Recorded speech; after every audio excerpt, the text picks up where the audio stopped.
everyone, my name is Callie and I would like to welcome you to my YouTube channel. In today's video, I am going to be reviewing the ATG Against the Grain Reed Balancing System.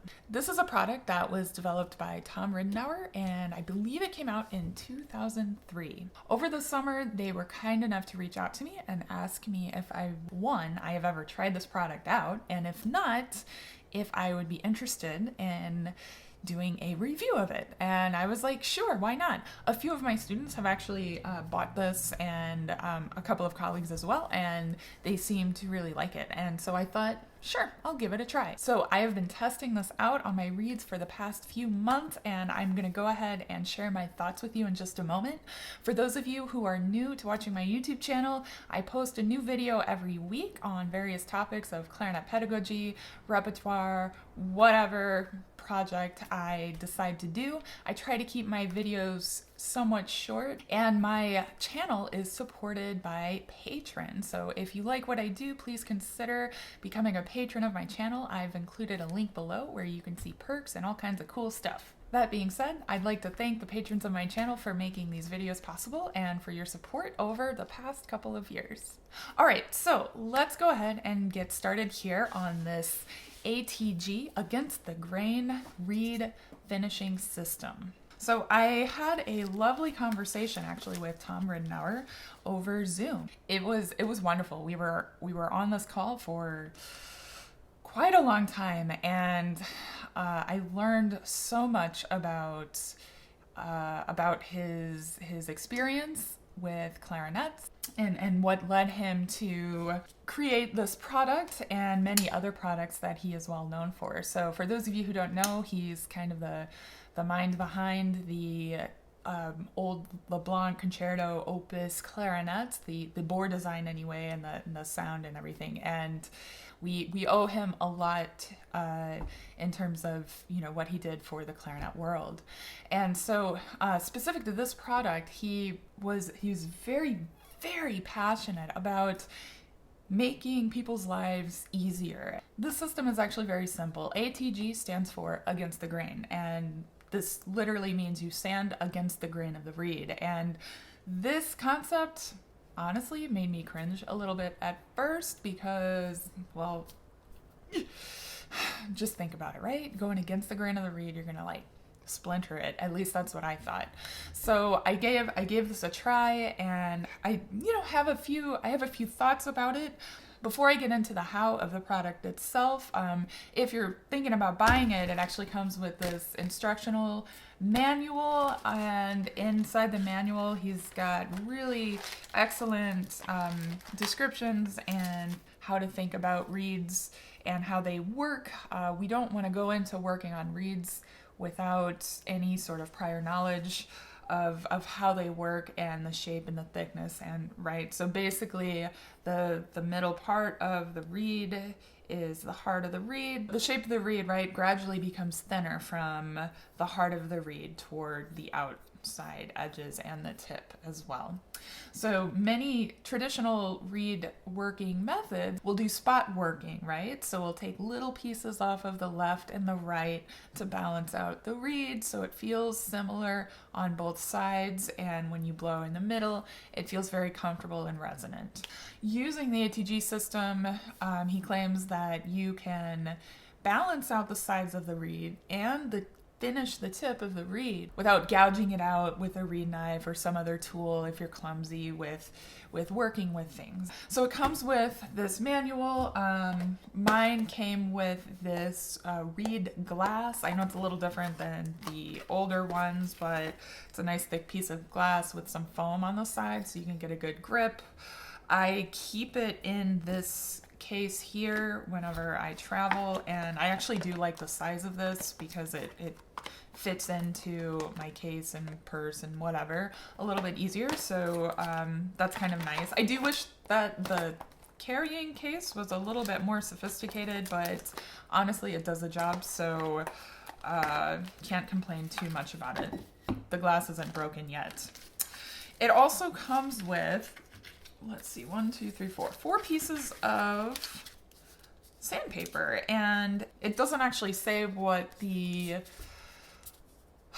sandpaper grit is, but I believe it's 600 grit sandpaper. It seems to feel the same as mine. So I do kind of wish that was labeled, but it is pretty easy to just send them a message and be like, hey, what kind of sandpaper did you include in my order, right? So that's not too hard.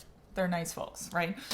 It also comes with a DVD, and in the DVD, he actually just explains how to use the system, and it's, you know, it's not like an insanely long DVD or anything. You just kind of watch it and kind of work with him, and he shows you how to do it. I think there are videos up on YouTube now of him working on these reeds and kind of explaining how the system works. So not sure how relevant this is, but if you're curious, you know, any old laptop will probably have a DVD player, or as he said on our Zoom call, if you don't have a DVD player, go find a friend. So that was his suggestion. Now, this is the cool part, right? We got the sanding block, and the sanding block itself comes in a few parts. So I'm going to take this apart here, and we're going to do a close-up, and I'm going to show you how to kind of put it together. All right, so it comes with this little sanding block right here. So it's really helpful that it comes with sandpaper that's already pre-cut, because it's cut to the exact dimension, right? So you assemble it like so. You just fold the sandpaper over the blocks like this. So you can see I've used this a few times, and you can actually get this stuff off if you just wet it down and just kind of like rub it off. So you can get a lot of uses out of just a couple sheets of sandpaper. So you kind of assemble it like this, and then you just put your, there we go. You just put your rubber band around the sides, and it holds it on. So it also comes with 2 of these rubber bands. So whenever this finally gives out, I'll have another one. But you know, rubber bands are nice, like rubber bands are plentiful. So just go to your local grocery store and grab yourself, you know, some broccoli or asparagus if this one breaks, and you can use it. It's pretty simple. So here we go. This is the whole thing completely assembled here. Okay. So I'm going to test out some reeds now and just kind of show you guys how I work on it. This may be a little bit different than what others may do and what Tom himself may do, but it works pretty well for my purposes. And so yeah, let's go ahead and work on some reeds. Okay, so when I open up a box of reeds, I number them all from softest to hardest, 1 through 10, okay? And so this is reed number 10, and it's from, you can see the date here, the end of September 24th, I opened it up. And I've been hanging on to this reed because I really kind of hate it, and it needs some help. So we're gonna work on this. I'm gonna play it for you really quick so you guys can get an idea of how it plays. I really haven't played on it very much. I've played on it so little that it's barely even like dried out or anything. So I'm just gonna wet this down.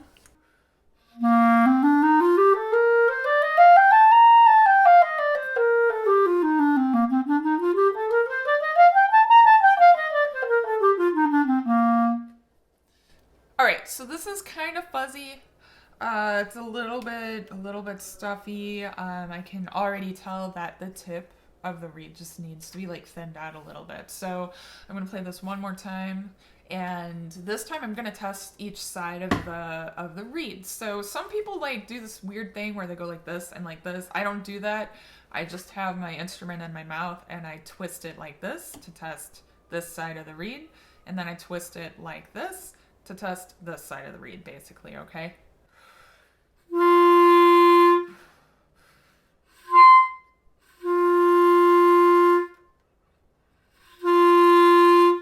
Okay, so the right side is... So the right side is the problem side here. So we are gonna take just a little bit of cane off of the right side of the reed, and It's really quite simple if you work on it the way that he suggests. All right, so we're gonna go ahead and we're gonna sand this reed down. Now I'm gonna use, just for fun, even though I have a giant sheet of glass right here, we're gonna use the sanding glass that they included. It'll also help me make sure I stay in the frame of the video. All right, so the thing you wanna watch out for is this part right here. You don't wanna catch the reed on that for obvious reasons.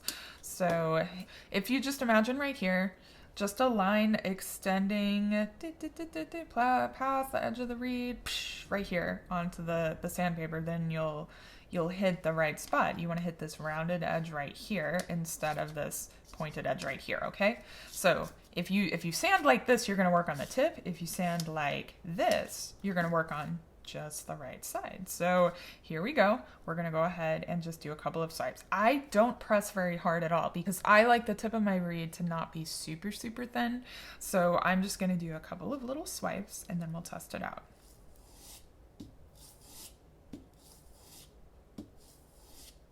Like that. Now I actually go all the way up. In some of his videos, he suggests using your finger to keep it from going all the way up like that, but I actually like to have the smooth gradation all the way up. And since I don't push very hard, it works out really well for me. Let's test this out.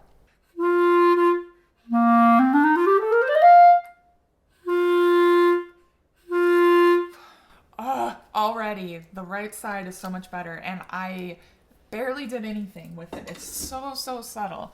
Now the next thing that I need to do is take just a little bit off of the left side, because if you heard, the left side was a little stuffy at that point. So I'm just gonna do like 1 or 2 swipes off of the left side. So this one's a little bit trickier, so I actually prefer to work with my right hand because I'm right hand dominant. So when I'm working on the opposite side of the reed, I do the same thing. I just push upward, okay? So check it out. Here's what I'm doing.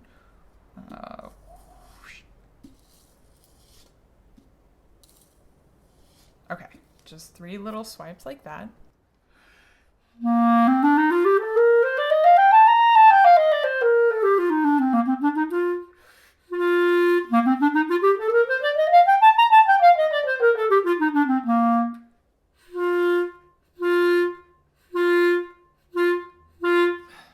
Okay, already that sounds so much better, and it has just the right amount of resistance. Now, the last thing I want to do is take off just a little bit of the tip of the reed. And this is one of the easiest things you can do for yourself whenever you're working on reeds. So if you don't want to balance out one side or the other of the reed, you can do just this on any reed, and it will help it like just a teeny bit and just give it a little bit more vibrant. So all you do, now this is very helpful here when I take his suggestion. So I actually just kind of hold it like this and I just come up. And when I come up, I use my finger as the point. I don't want to go super far up because then if the reed gets too thin, it's going to close off against the tip of the mouthpiece, and that's a problem. So I just do like just enough to thin it out, to kind of finish it up a little bit and just to get a little more vibrant. So again, not pushing too hard, you just kind of go a little bit. Okay, so that's all I'm going to do. Now we're testing this out here just to see how the center did.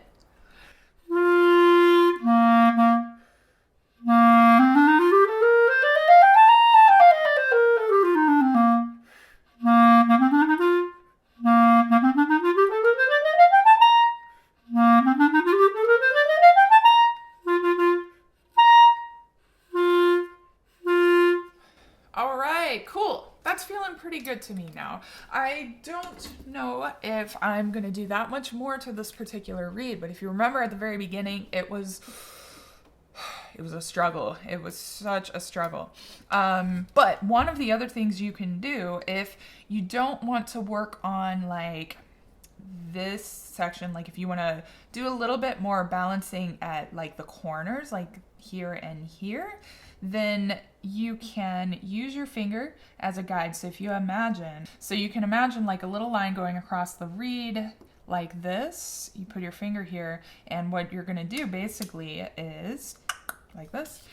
You'll just sand directly, very, very gently, directly like this, and that will help thin out the corners. And so again, if you imagine another little line here, thin out the corner just a teeny bit and test it out. That'll make the sides of the reed, like these top corners, not just the rails, just these top corners, thin those out just a little bit. So that'll help balance out the reed a little bit more too. I usually only do that if it feels just a teensy bit stuffy, but the sides feel kind of okay, and that just kind of opens up the reed and takes away just a little bit of the resistance from the top, but none of the heart of the reed where like the tone quality comes from. Now, I'm not going to do that on this reed because I feel like it's playing pretty comfortably now, and I want to kind of give it a little bit of time to kind of get used to its new shape. However, if the reed changes at, you know, any point in its life, I may use this ATG system to kind of balance things out. But it's very simple. You don't have to push really hard or do any kind of sophisticated sanding. And if the only thing you do is work on just the tip, it will really, really help open up some of your reeds that are a little bit too stuffy. So that's my review of the ATG single reed finishing system. ATG again stands for against the grain, and I think it's quite a clever system. Thank you all so much for watching. I know a lot of you out there already have this because I apparently live in a cave and I don't know anything about products that are on the market anymore. So, you know, what's your experience? Have you guys been using this since it came out, or, you know, have you figured out your own ways to use this? Please leave them in the comments below. Thank you all so much for watching. I hope you have a good week and a good rest of your weekend. I will see you next week for another video, and as always, happy practicing.